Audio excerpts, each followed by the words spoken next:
I was off work yesterday, so I decided to go off the grid and spend a quiet day at a little park which is totally off the beaten path. Well, I was way off the mark because as soon as I sat down, there were tons of mosquitoes flying around. Let's discuss.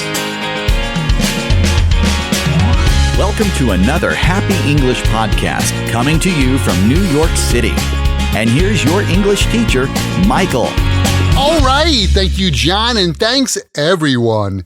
It's Michael here from Happy English, and I help people speak English better. This is Happy English Podcast, episode 738. Be off. In this podcast English lesson, I'm going to show you 8 phrases that use be off. So first, to see these in context, let's check out this short story about a woman named Jessica. Jessica was thrilled to be off from work on Friday.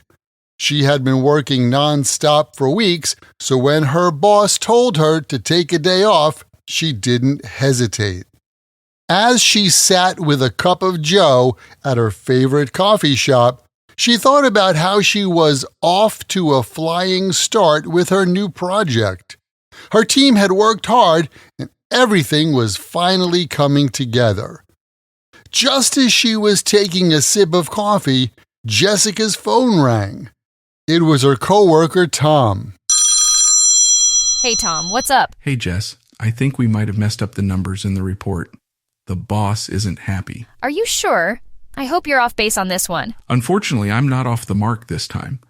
But don't worry, the boss said you're off the hook. He knows you've been working extra hard, so he's not blaming you. Jessica thanked Tom and hung up the phone. She knew she was lucky to be off the hook this time, but it reminded her of how important it was to double-check everything. After the call, Jessica decided to enjoy the rest of her day off.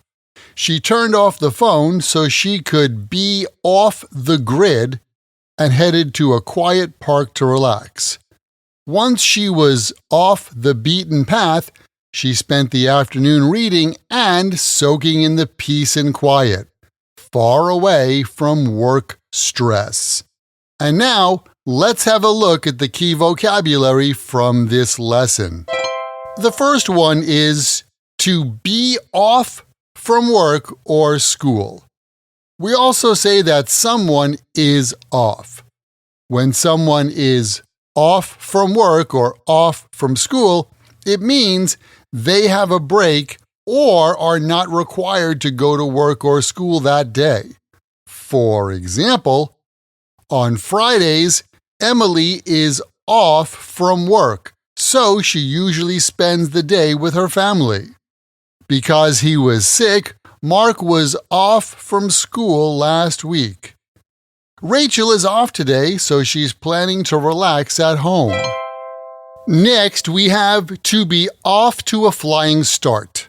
When someone is off to a flying start, it means they have made a very successful or positive beginning of doing something. Here are some examples. I heard from Kevin that he's off to a flying start with his new job. He's even managed to impress his new boss. Thanks to her hard work, Olivia's project is off to a flying start. Jason was off to a flying start in the marathon, leading the race early on. The next phrase is to be off base. When someone is off base, it means that they are wrong or mistaken about something.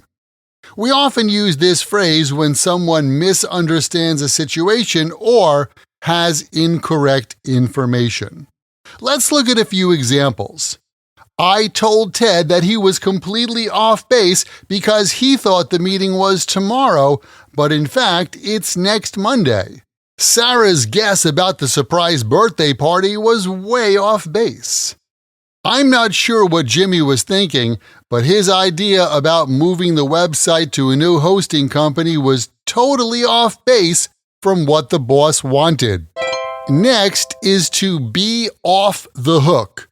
When you go fishing and you catch a fish, it's on the hook, which is good for you, but the fish is in trouble. If you take the fish off the hook and throw it back to the sea, then it's going to be free from trouble. Well, with this image, when someone is off the hook, it means they are no longer responsible or no longer in trouble for something. For example, Lisa was relieved when her boss said she was off the hook for the mistake. All Tony needed to do was to explain the situation to his wife, and he was off the hook. The boss has security video of Larry walking out of the office with some equipment, so there's no way he's going to be off the hook for that. We use the grid or the power grid to talk about public utilities like electricity. Most people live on the grid, which means connected to public utilities. On the other hand, some people these days prefer to live off the grid, like that guy Nate on TikTok. Off the grid means living in a remote area without using public utilities like electricity or the internet. In the story above, off the grid is also used to mean being disconnected from the internet. You can be off the grid or go off the grid. Here are some examples. Sam enjoys being off the grid during his camping trips to relax without distractions. Melissa decided to go off the grid in a cabin in the mountains. All last weekend, Josh was off the grid, so he didn't see any messages or social media. The last thing that you can be off for today is off the beaten path. A place that is off the beaten path is a place which is not commonly visited or not well known. For example, when traveling, Lisa loves to be off the beaten path and explore small hidden villages.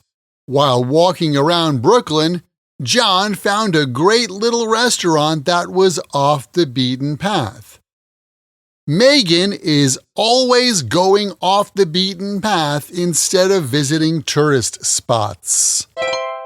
Keep in mind, the best way to remember this and any other word or phrase in English is to take that word or phrase, write it in a sentence that's true for you or true in your world, and then memorize your sentences. By the way, can you imagine getting the chance to practice this kind of English with me directly?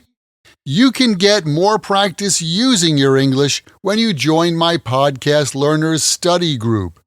There, you can make new friends. Join us for live group lessons every week where we practice these podcast lessons together.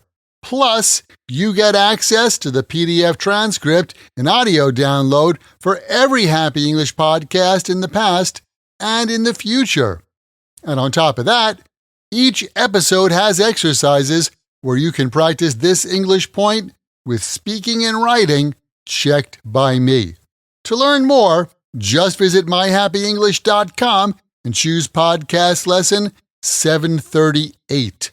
Remember, learning another language is not easy, but it's not impossible. And I'm here to help you on your journey. This podcast was brought to you by Happy English. Please visit myhappyenglish.com. Show your support for Happy English by leaving us a review. Get English, get happy, Happy English.